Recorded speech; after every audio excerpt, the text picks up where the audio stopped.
असा संशय काय येतोय?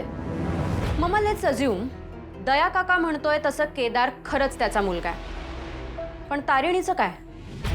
I just don't trust her. म्हणजे त्या तारिणीचा केदारशी एवढे दिवस काहीच संबंध नव्हता. पण केदार खांडेकर आहे हे समजल्यानंतर अचानक तिने त्याच्याशी लग्न केलं आणि ती आपल्या घरात आली पण.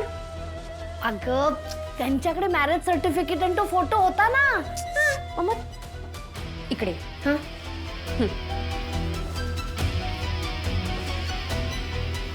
काय करतेस? बघू. एक मिनिट. अगं मला दाखव ना, माझा एक फोटो आहे मिनिट ना. मम्मा.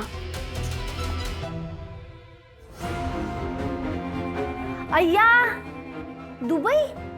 अगं आता काढलेला फोटो ना. मग आपण दुबईला कसं पोहोचलो? ती उंच बिल्डिंग. AI आर्टिफिशियल इंटेलिजन्स मम्मा. AIच्या हेल्पनी आपण काहीही क्रिएट करू शकतो.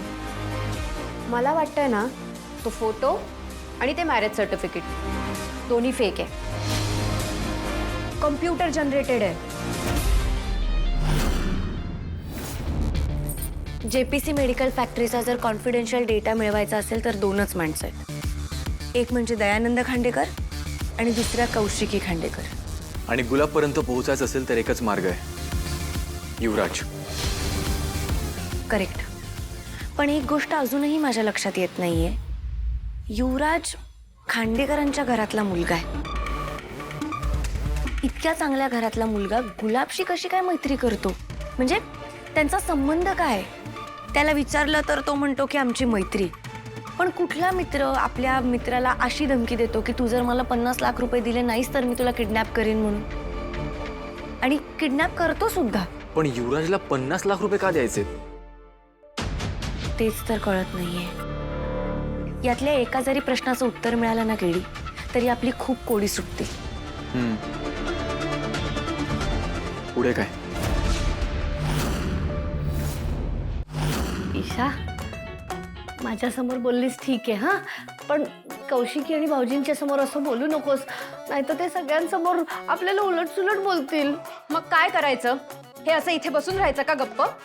नाही ग, ते भाऊजी, त्यांचा मुलगा, त्यांची सून, ते काय बघतील ना काय करायचं ते. आपल्याला काय करायचंय? अगं मम्मा तुला कसं कळत नाहीये? तो केदार आपल्या घरात आलाय.